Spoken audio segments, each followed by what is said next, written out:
For personalities opposing the Marcos burial at the LNMB, the fight is not yet over. This time they intend to file a motion for contempt against the former president's family and public respondents for not waiting for the final decision of the Supreme Court on the issue. According to Albay Representative Edsa Lagman, the burial at the LNMB is premature. It will be recalled that a motion for reconsideration has been filed against the High Tribunal's decision that paved the way for the Marcos burial at the Heroes Cemetery. Students from several colleges and universities in Manila also walked out of the classrooms to join the Black Friday rally against the Marcos burial at the Libingan ng mga Bayani. Dayan Querer with the full story. Marcos rallyists gathered in different parts of Metro Manila as a sign of protest to the sudden burial of former President Ferdinand Marcos in the Libingan ng mga Bayani. In Taft Avenue in front of the University of the Philippines, Manila, a protest dubbed as the Black Friday protest was held wherein some students and faculty members of UP Manila participated. Doctors and nurses from the Philippine General Hospital and members of the campaign against the return of the Marcoses to the Malacanang also joined the protest. Hindi natin ito pwedeng kalimutan.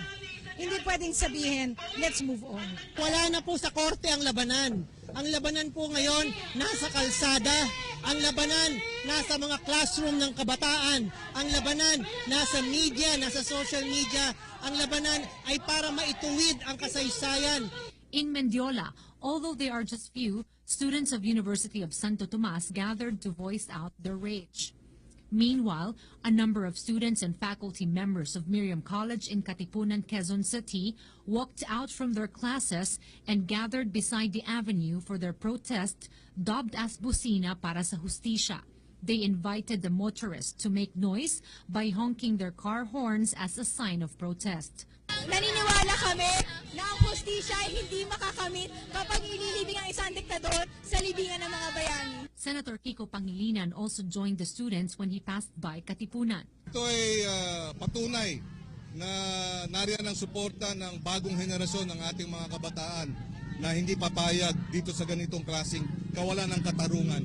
Meanwhile, by night, students of UP Diliman and Ateneo de Manila University merged with the students of Miriam College in Katipunan to show one voice of the students as protest to the burial of the former president. It doesn't really matter whether you were born in that time. We're all here in this country and we all understand the fact that what Marcos did to us is wrong and that we deserve justice for all the wrong that he did. By 7:15 in the evening, the students dispersed to join the anti-Marcos rally in EDSA in the People Power Monument. For PTV News, Dayan Querer.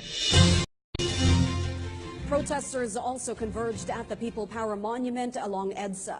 They claim that Marcos is not a hero and a thief until death.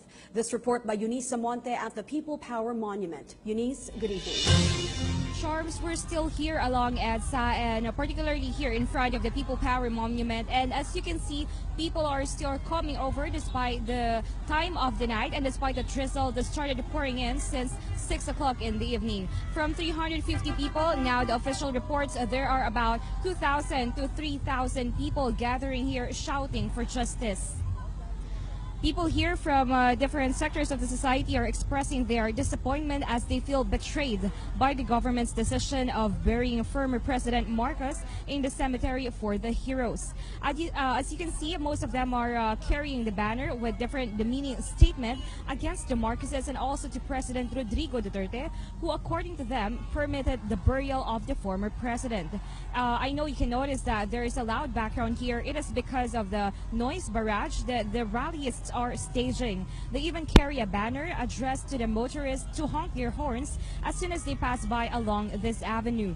But we have talked to the officers of the Philippine National Police, and according to them, they have a complete force to make this gathering a peaceful one and that they are not looking forward to a violent dispersal of the rallyists. According to Superintendent Richard Fiesta of QCPD Police Station 8, There is about the rallies have the right to stage a protest as long as they have a permit and not causing disturbance to the motorists. But in this case, the rallies are already disturbing the motorists as the traffic is starting to build up here in the streets of White Plains, and they also don't have a permit to stage a protest here.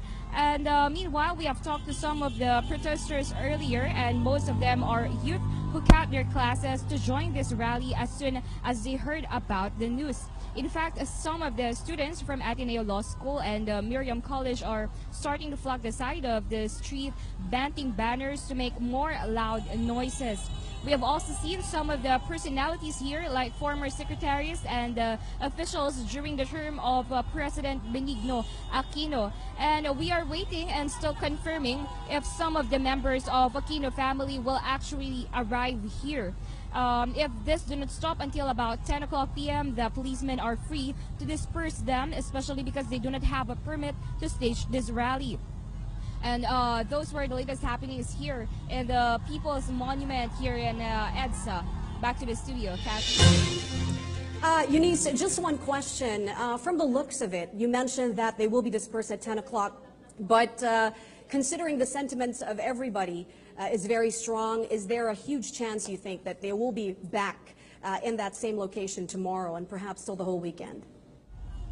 Yes, Charms, the policemen are very prepared if ever there will be more people who will stage protest here in front of the People's Monument. Actually, we have talked to some of the protesters earlier, and they mentioned that they have a meeting and they are already conducting meetings to stage a rally here in the next days. This time they are more prepared, and maybe there will be more group of people, and especially the youth, that they are organizing a rally to stage here in front of the People's Monument. All right, thank you so much. Thank you so much, Eunice Samonte, reporting from the People Power Monument. Nagtipon-tipon sa People Power Monument sa Quezon City ang mga grupong kontra sa Heroes Burial para kay dating Pangulong Marcos. Ang sigaw nila, muling hukayin ang labi ng yumawang diktador. Kinundin na rin ni Vice President Lene Robredo at Communist Party of the Philippines Founding Chairman Jose Maria Sison ang nangyaring pasikretong paglilibing kay Marcos. Live mula sa People Power Monument sa Quezon City, may report si Jamie Santos. Jamie? Rafi, buhay na buhay pa rin ang crowd dito sa People Power Monument hanggang sa mga oras na ito. Hindi magkakakilala ang marami pero iisa ang damdamin. Di raw nila tanggap ang pagpapalibing sa dating diktador sa libingan ng mga bayani. Ang ilan sa kanila may mga hawak na streamer na may mga katagang Marcos was not a hero at hukayin, ibalik sa Ilocos. Hinihikayat din nila ang ilang motorista na bumusina bilang protesta sa pagpapalibing kay Marcos. Natutuwa naman sila sa mga motoristang bumubusina. Ibig daw sabihin ay kaisa nila ang mga ito sa talaga namang nakakagalit na pangyayari sa bansa. Kasama nating nakita mga dating spokesperson noong administrasyong Noynoy Aquino na sina Edwin Lacerda at Abigail Valte. Hindi raw sila nag-orgisa nito pero nakakatuwa raw makita na mulat ang mga kabataan sa di pa buhay ng martial law sa kabutuktutan, panlilinlang at panloloko hanggang ngayon ng pamilya Marcos. Nakakatakot at nakakabahala raw na pinahintulutan ito ng administrasyong Duterte.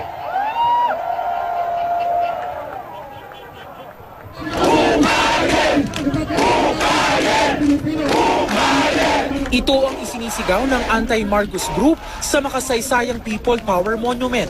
Kasunod ng nakakagulat na aksyon ng pamilya Marcos na inibing na si dating Pangulong Ferdinand Marcos sa libingan ng mga bayani ngayong araw. Kabilang sa mga nagprotestang ilang estudyanteng nag-walkout sa kanilang klase, mga dating lumaban sa panahon ng martial law at ilang taga-simbahan. Kausapin yung mga kapwa naming kabataan at kami mismo yung magsabi ng totoong kasaysayan. Marami sa Facebook, mga troll, mga misinformation, mga gawa-gawang balita about sa martial law, sa madilim na martial na yugto ng ating kasaysayan. Ang singer na si Jim Paredes, isinama pa ang kanyang 12 anyos na apo para raw personal na masaksihan ang bahagi ng kanyang ipinaglaban noon na ngayon tila na balewala. It's a denial of history. It is a denial that EDSA ever happened. It is a denial that martial law killed people at nagnakaw sila at nagtorture sila.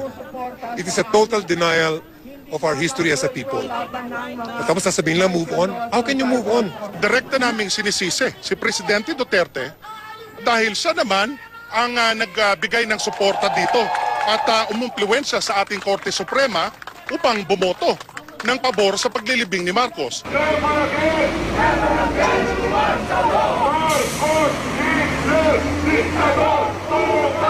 Alas 12 ng tanghali kanina, kasabay ng paglilibing kay Marcos, napuno ng mga rallyista ang kahabaan ng Taft Avenue. Itinapat ang protesta sa anilay patraidor na paglilibing sa yumaong diktador. Lahat sila nakasuot ng itim para sa tinaguriang Black Friday protest. Galit at talagang ang administrasyon bang ito ay wala ng pagbibigay halaga sa nararamdaman ng mga biktima ng martial law. Ang mas masakit yung nangyari after I was released. Because when I was released, it was my sister's turn to disappear. Bago matapos ang programa, nagsunog din sila ng isang malaking larawan ni Marcos. Ganito rin ang ginawa sa monumento sa Caloocan City. Ang masakit po nito, yung ating Pangulo Duterte na nagpapakilala bilang kaliwa ay pumayag na ilibing sa libingan ng mga bayani ang isang dating Pangulo na hindi lang kontra kaliwa, isang anti-communist na president. Para naman kay dating Pangulong Noynoy Aquino, ngayon ang panahon na dapat pakinggan ng boses ng taong bayan, matuto sa kanilang mga kwento at alalahanin ang pinagdaanan ng kanilang mga mahal sa buhay. Hindi raw sila dapat na makalimutan. Gayunman, sa mga nagdaang dekada ay naihayag na raw niya ang kanyang posisyon sa tinawag niyang misrule ni Marcos.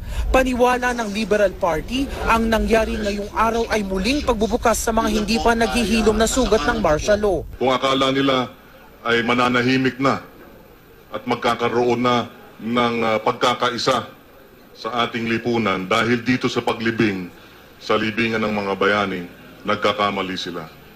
Dahil sa halip na closure, muling nanumbalik, muling naaalala yung pang-abuso, pang-yurak ng karapatan, pagpatay, pag-torture. Sabi pa ng LP, maaring nakalibing siya ngayon doon.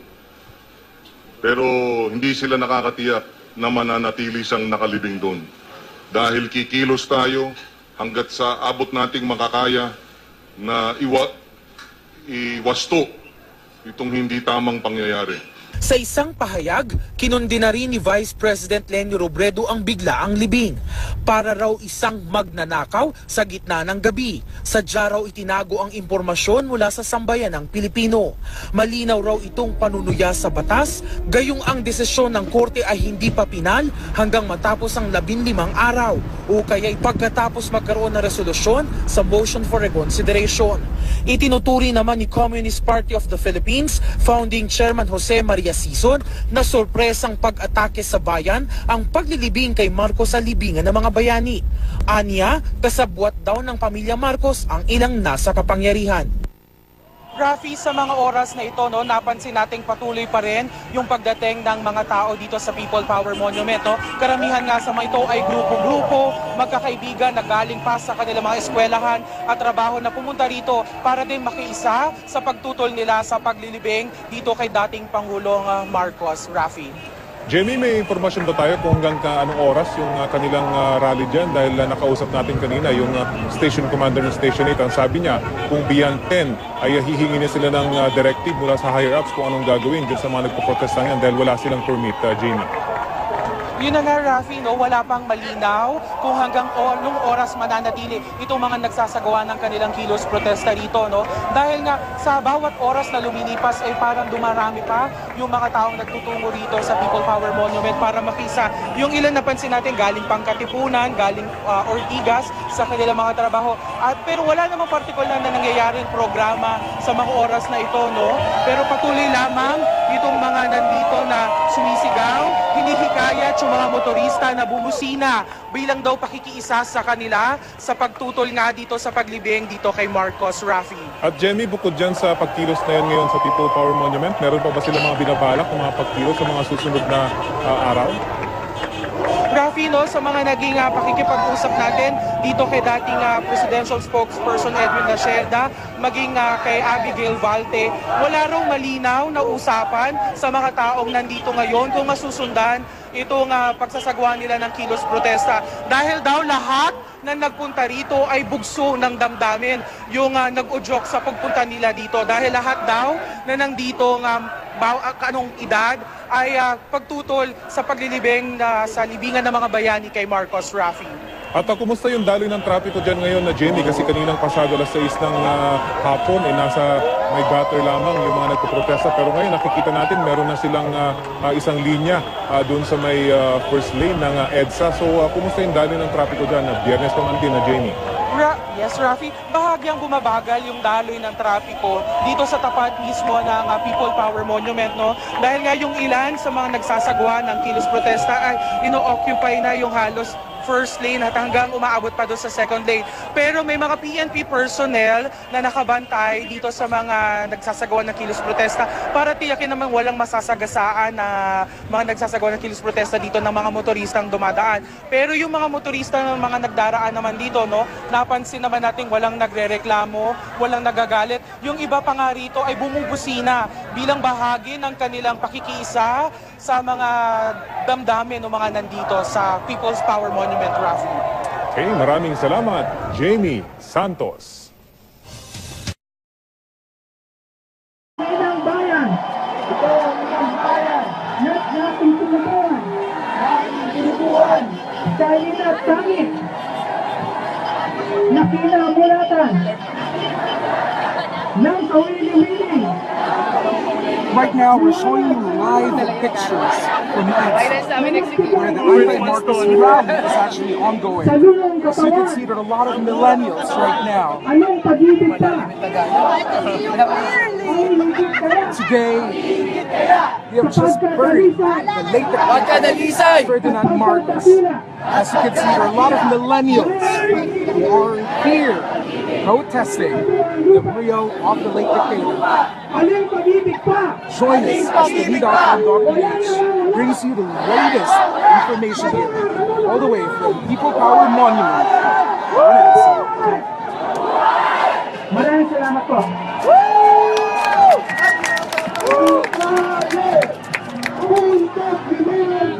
Once again, we're showing you live pictures all the way here from the Power Monument in EDSA.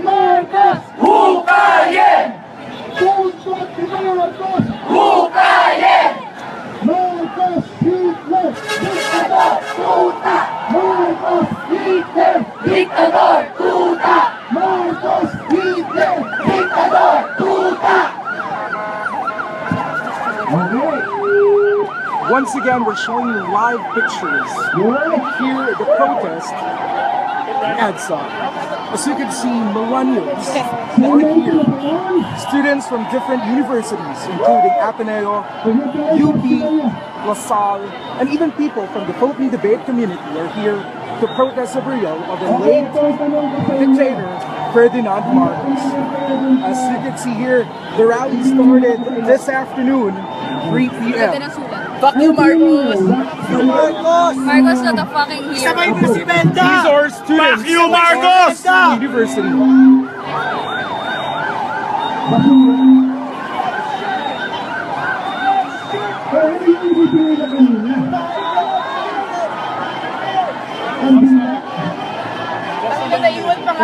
Once again, we're covering live right now at the People Power Monument here in EDSA, where you can see a lot of millennials are protesting the burial of the late dictator.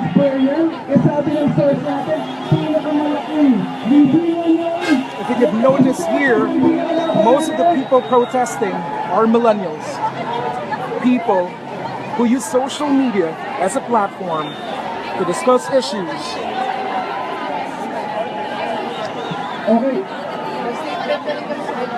It's 2 minutes before 8 o'clock in the evening. We're still here. Bringing you live pictures from People Power Monument in EDSA.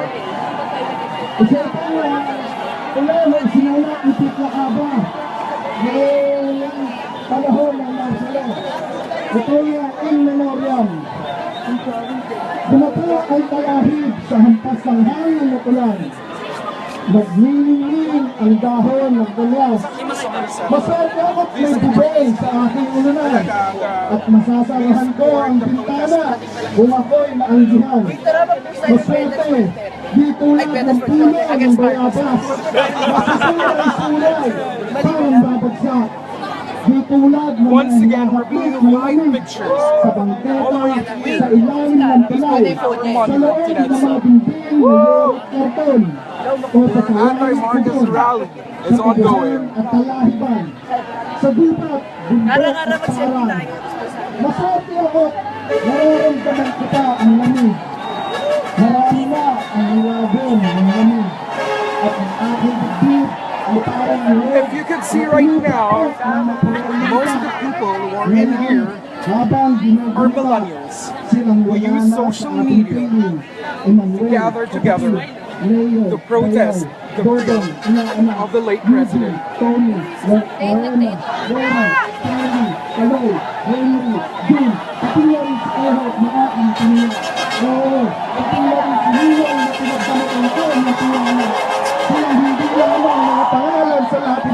Kundi kakilala, kaibigan, kasama sa litanya ng aking lumbay.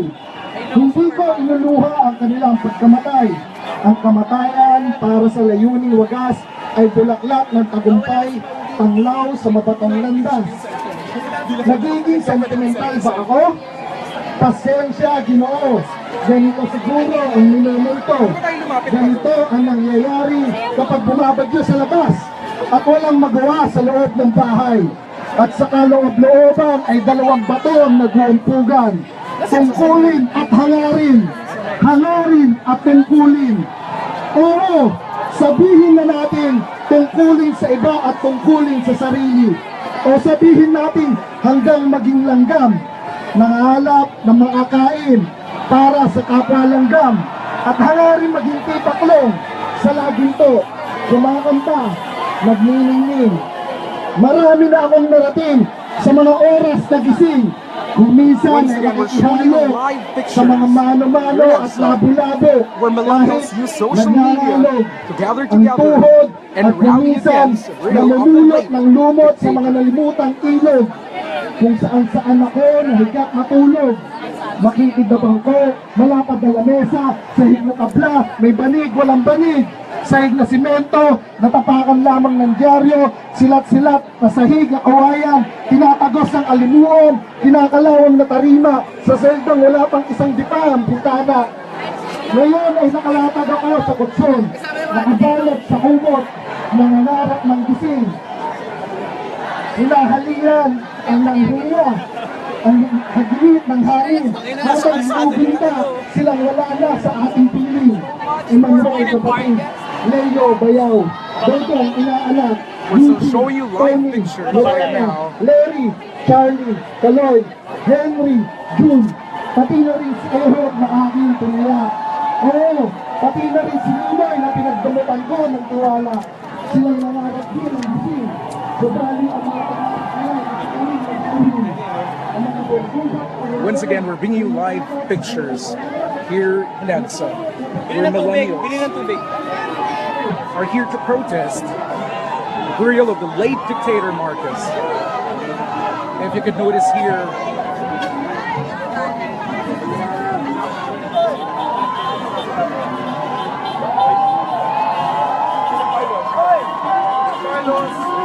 students have gathered from various universities to protest the Marcos burial. We're joined by various universities, millennials, even people from the Philippine debate community.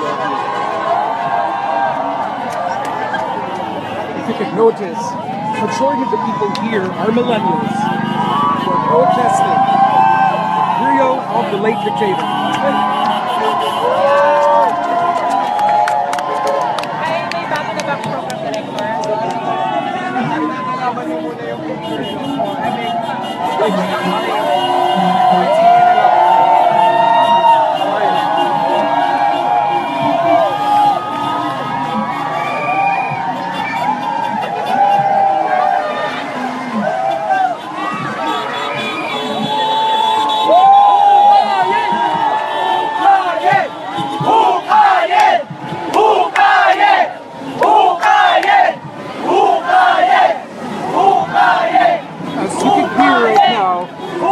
protesters are actually shouting for Marcos's remains to be excavated. It was just buried at libingan ng mga bayani early today. Once again, we're showing you live pictures here, all the way here in EDSA, where people are protesting the burial of the dictator. As you can notice, majority of the people in here are millennials who use the power of social media to come together and protest the burial. Once again, we're bringing you live pictures here in EDSA.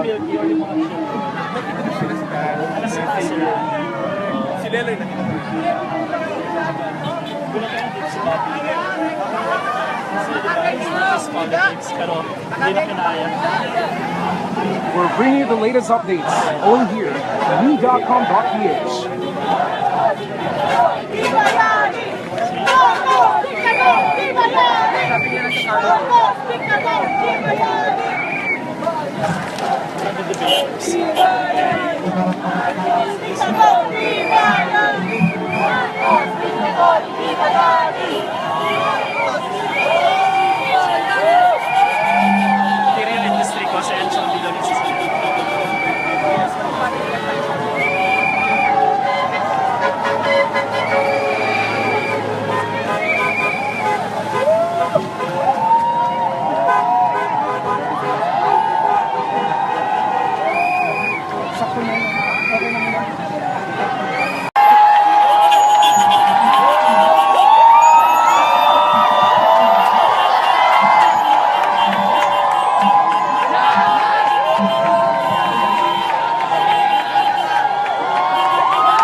Showing you live pictures all the way here in EDSA,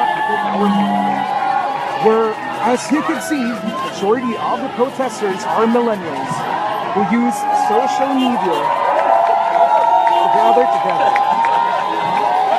to protest the burial, which has happened early this morning. Once again, we're live here.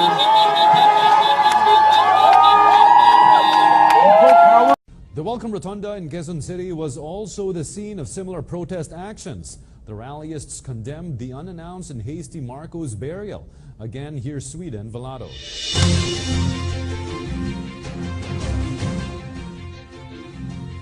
Kathy, hundreds of college students from various universities gathered earlier here in Mendiola. Some of them were from the University of Santo Tomas, Polytechnic University of the Philippines.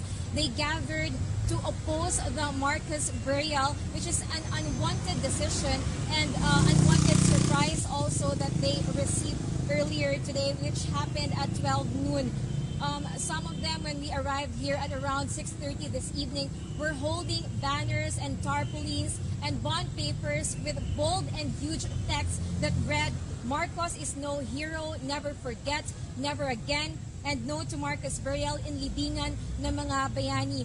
Kathy, the original plan of those students was to hold a rally this morning to oppose the Marcos Burial pending the resolution of the Supreme Court on the motion for reconsideration submitted by anti-Marcos group when the SC released a decision on November 8, that's only 10 days ago, in favor of the Marcos Burial. But Kathy, they got a surprise of their lives when they received a sudden announcement today that the Marcos Burial is in fact this 12 noon. We had a chance to talk earlier with the national spokesperson of the League of Filipino Students, JP Rosas, and he shared with us why they held a protest despite the fact that they are millennials and they were not born yet during the time of the martial law and Marcos regime. Let's listen to him. Na hindi umabot sa martial law ay pinapahirapan ng utang na inutang pa nung panahon ng rehimeng US Marcos. Kaya po hanggang sa ngayon, kahit pa yung mga hindi pinapanganak na kabataan ay may utang panlabas. Kaya po nananawagan kami sa lahat, mailibing man ang diktador na si Marcos, ituloy-tuloy ang panawagan at mensahe na hindi bayani si Marcos at hindi dapat bigyan ng anumang parangal.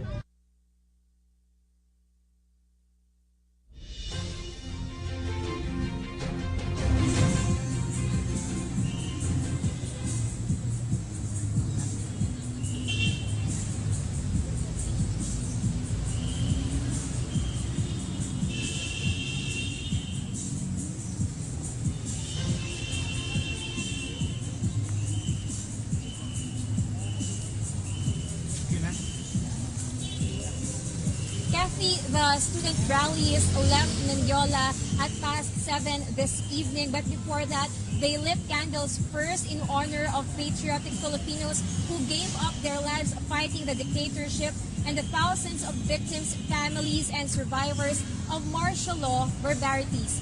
And that's the latest here in Mendiola, Manila. Reporting live for the PTV News, I'm Sweden Velado. Meanwhile, not even President Duterte's hometown was spared from the indignation rallies over the Marcos burial at the libingan ng mga bayani. Protest actions were held in front of the Davao City Hall with rallyists lambasting the clandestine and hastily organized burial rites. The mass actions were spearheaded by the group Karapatan Southern Mindanao. Aya Macalma has added details.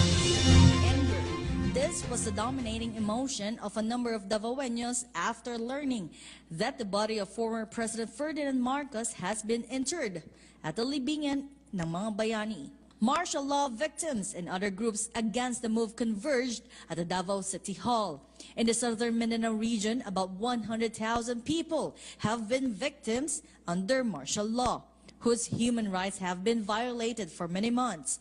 At 5 in the afternoon today, the group of Karapatan at samahan ng ex-detainees laban sa detensyon at aresto sa Southern Mindanao started their indignation rally.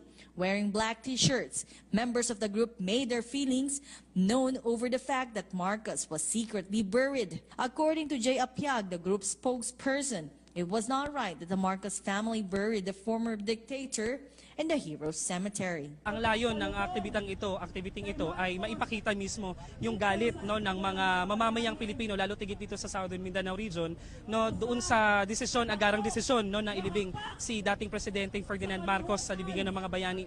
Malaki ang pananagutan ngayon ng pamilyang Marcos sa mga mamamayan, lalo tigit ng mga naging biktima ng martial law, at lalo tigit malaki ang pananagutan ng Korte Suprema na siyang may kasalanan, na siya ang mayroong nitong desisyon na payagan ang ilibing sa libingan ng mga bayani si dating Presidente Ferdinand Marcos, dahil batid ng mga mamamayan dito sa Southern Mindanao region ang mga kasalanan na ginawa ni Ferdinand Marcos sa panahon na kanyang diniklara ang batas militar. Nanay Fe Salino, a human rights violation victim, was incensed until the end. After the Supreme Court released its decision on the Marcos burial, she expected what the Marcos family would do next. Her suspicion was confirmed after the former leader's secret interment. Yun nga ang kinagalit namin na hindi sila sumusunod talaga sa rule of law, no? Meron na nga moot an academic na nga, duda na talaga namin na ilibing pa rin talaga yan maski pa maghain kami ng motion for reconsideration sa Supreme Court. The indignation rally at the Davao City Hall only lasted for an hour, but they vowed that this is just the beginning of a series of actions to make noise expressing their opposition. While some people listened to the sentiments of the protesters, others just passed by with indifference. As for these grade 7 students, they agreed with the resolution of the High Court on laying Marcos to rest in the libingan ng mga bayani. Asked why, the youngsters had this to say. Palagi mo tama lang yung nangyari. Opo, okay lang. Kasi, bakit na? Kasi, presidente din po siya. Presidente naman siya dati. Respetuhin din natin yung ng Korte Suprema.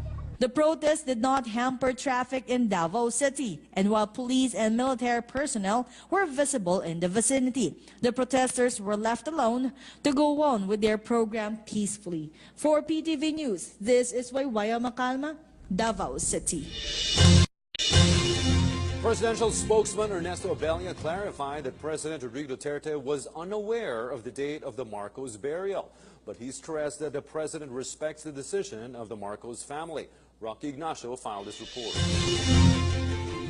President Rodrigo Duterte hopes that the Marcos burial will ease tension between the Marcos family and their critics. The president said this after the remains of former President Ferdinand Marcos has finally laid to rest at the libingan ng mga bayani. The chief executive issued a statement upon arrival at Jorge Chavez International Airport in Lima, Peru for the 24th Asia-Pacific Economic Cooperation or APEC Summit. He encouraged people somehow abused or suffered under the Marcos regime to file a case against the former president. President Rodrigo Duterte released a statement today, Friday, 18th of November, upon landing at Chavez Airport in Lima, Peru, on the burial of former President Ferdinand Marcos, and he said, hopefully, both sides will exercise maximum tolerance and come to terms with the burial of former President Ferdinand Marcos. In an additional statement to the Presidential Communication Office, he further said that he hoped everybody would find a space in their hearts to forgive and to set free those who had hurt or injured them. The decision to bury the late President Ferdinand Marcos today is a personal decision of the Marcos family. We respect their choice of date for the interment. Malacanang also reiterated that the executive has no authority to intervene with the decision of the Supreme Court on the issue of Marcos burial. The Supreme Court lifted the status quo ante order and allowed the burial of the remains, and the President adheres to the ruling of the High Court. Government extended the necessary assistance in matters relating to protocol and honors. We understand that there is a segment of society against the burial at the libingan ng mga bayani. The President fully understands this and has allowed any form of mass action as long as it is legal, peaceful, and in accordance with the law. In the past, he has said, let history judge, but I will do what is legal, and the Supreme Court has ruled that it is. At the same time, the palace official asked public for calmness amidst anticipated anti-Marcos demonstrations. Like the President said, that he hopes that we might find a space in our hearts to be able to forgive and set free those who have hurt or injured us. Also, in a more elevated sense of logic, he said that he hoped that the burial would actually bring about a cycle of healing for the Filipino people. And it has been a few decades, and in fact, practically a new generation has grown up not really knowing about the Marcos years.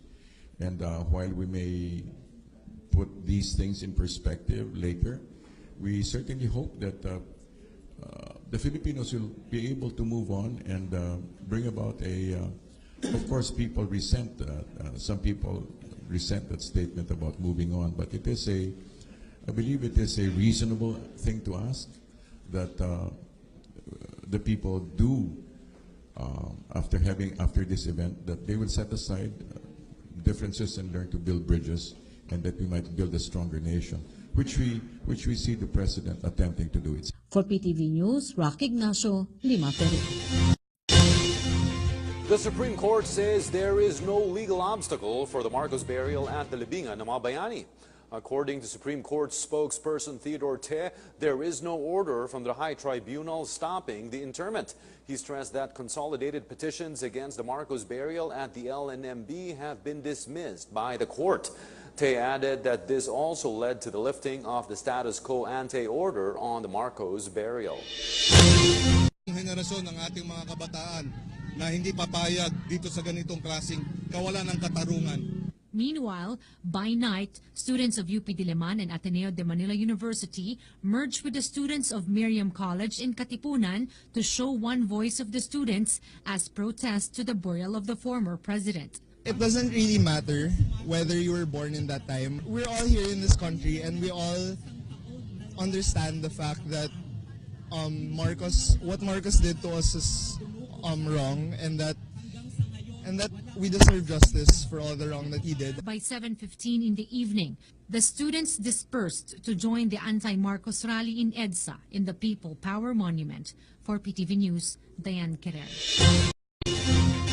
Marcos rallyists gathered in different parts of Metro Manila as a sign of protest to the sudden burial of former President Ferdinand Marcos in the Libingan ng mga bayani.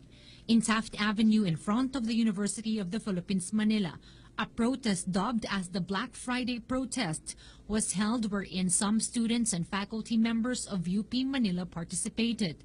Doctors and nurses from the Philippine General Hospital and members of the campaign against the return of the Marcoses to the Malacanang also joined the protest. Hindi natin ito pwedeng kalimutan.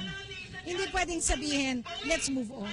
Wala na po sa korte ang labanan. Ang labanan po ngayon nasa kalsada. Ang labanan nasa mga classroom ng kabataan. Ang labanan nasa media. Protesters also converged at the People Power Monument along EDSA. They claim that Marcos is not a hero and a thief until death. This report by Eunice Samonte at the People Power Monument. Eunice, good evening.